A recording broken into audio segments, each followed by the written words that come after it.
പോലീസായിരുന്നെങ്കിൽ ഞാൻ ചെന്ന് സംസാരിച്ചേനെ. ഇത് മറ്റവനാ, സിദ്ധു. കൂടെ അക്ഷരയും നിരഞ്ജനും. എല്ലാം പ്ലാൻഡ് ആയിരുന്നു എന്ന് വ്യക്തമല്ലേ?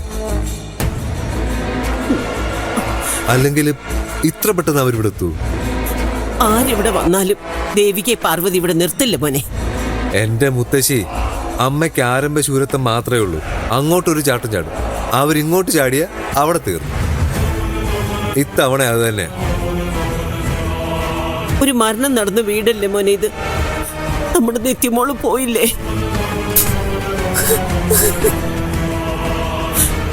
ഒരു വഴക്ക് വേണ്ടെന്ന എന്റെ അഭിപ്രായം. വഴക്കുണ്ടാക്കുന്നത് നമ്മളാണോ? അവരല്ലേ മുത്തശ്ശി. അവളല്ലേ പുറത്തുനിന്ന് ആളുകളെ കൊണ്ടുവരുന്നത്. അത് ശരിയാണോ മുത്തശ്ശി? ഞാൻ വിളിച്ചാലും വരും പലരും, പക്ഷെ ഞാനത് ചെയ്യില്ല. എന്തുകൊണ്ടാ? ഈ വീട്ടിലുള്ള പ്രശ്നങ്ങള് ഈ വീട്ടിലുള്ള തമ്മിൽ തീർക്കണം. മുത്തശ്ശി, ഇത് നമ്മുടെ അഭിമാനത്തിന്റെ പ്രശ്നമാണ്, നമ്മുടെ കുടുംബത്തിന്റെ പ്രശ്നം. എല്ലാം നിത്യയ്ക്ക് വേണ്ടിയാണെന്ന് ഓർക്കണം. ചെല്ല് അവരെ പുറത്താക്കും മുത്തശ്ശി. ചെല്ലമ്മേ.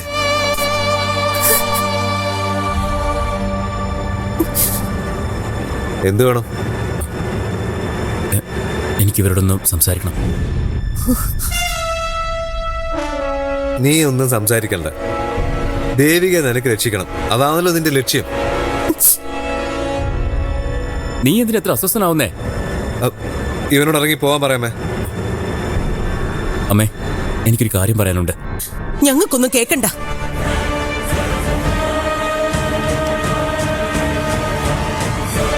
ഞാൻ പറയുന്നത് നിങ്ങൾ വിശ്വസിക്കണ്ട. പക്ഷെ ഈ കടലാസിൽ എഴുതി വച്ചിരിക്കുന്നത് നിങ്ങൾ അംഗീകരിക്കേണ്ടി വരും.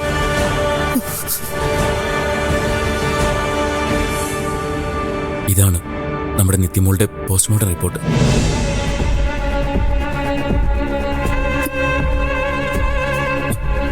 ഇതിലുണ്ട് അവളുടെ മരണകാരണം. എന്റെ കുഞ്ഞ് അവൾ ആത്മഹത്യ ചെയ്തു, അതായിരിക്കും അതില്. അല്ല മുത്തശ്ശി, അതല്ല സത്യം. നിങ്ങൾ ദയവ് ചെയ്ത് ഞാൻ പറയുന്നതൊന്ന് കേൾക്കാനുള്ള സന്മനസ് കാണിക്കും. അല്ലെങ്കിൽ നിങ്ങൾ ഈ സത്യം അറിയാതെ പോവും. നിങ്ങൾ അറിയാതെ ചതിക്കപ്പെടും. എന്താ അതിൽ എഴുതിയിരിക്കുന്നത്? അത് നിത്യ അവള് മരിച്ചത്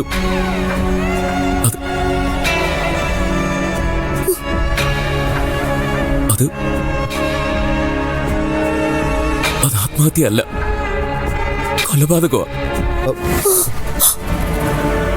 അയ്യോ അയ്യോ അയ്യോ മോള്.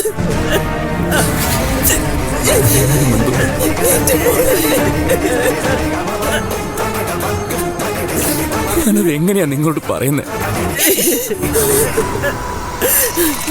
എനിക്കറിയാം നിങ്ങൾക്കത് സഹിക്കാൻ പറ്റില്ല. ഒരു സ്ത്രീ ജീവിതത്തിൽ എന്തിനാണ് ഏറ്റവും കൂടുതൽ വില കൽപ്പിക്കുന്നത്?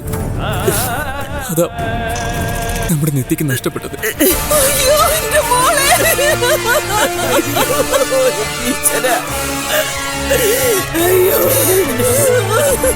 അത് കവർന്നെടുക്കാനുള്ള ശ്രമത്തിനിടയില അവള് കൊല്ലപ്പെട്ടത്. ഇതില് എല്ലാം വിശദമായിട്ട് എഴുതിയിട്ടുണ്ട്. എന്റെ മോളെ,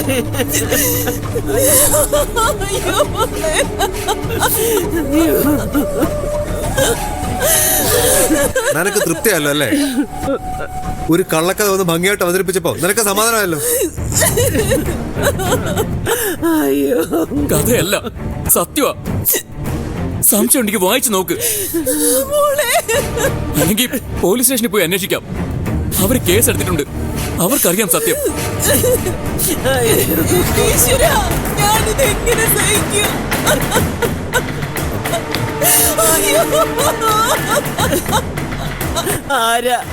ആരാ ഈ ദ്രോഹം ചെയ്തത്? ആരും ആവാം മുത്തശ്ശി, ആരും. നീ പറഞ്ഞ സത്യമാണെങ്കിൽ വെച്ചേക്കില്ല ഞാൻ അവനെ. ജയിലിൽ പോയാലും എനിക്ക് പ്രശ്നമില്ല, കൊല്ലും ഞാൻ അവനെ. എന്റെ പെണ്ണിനെ ഇല്ല, അവനെ ഞാൻ വെറുതെ വിടില്ല. അയ്യോ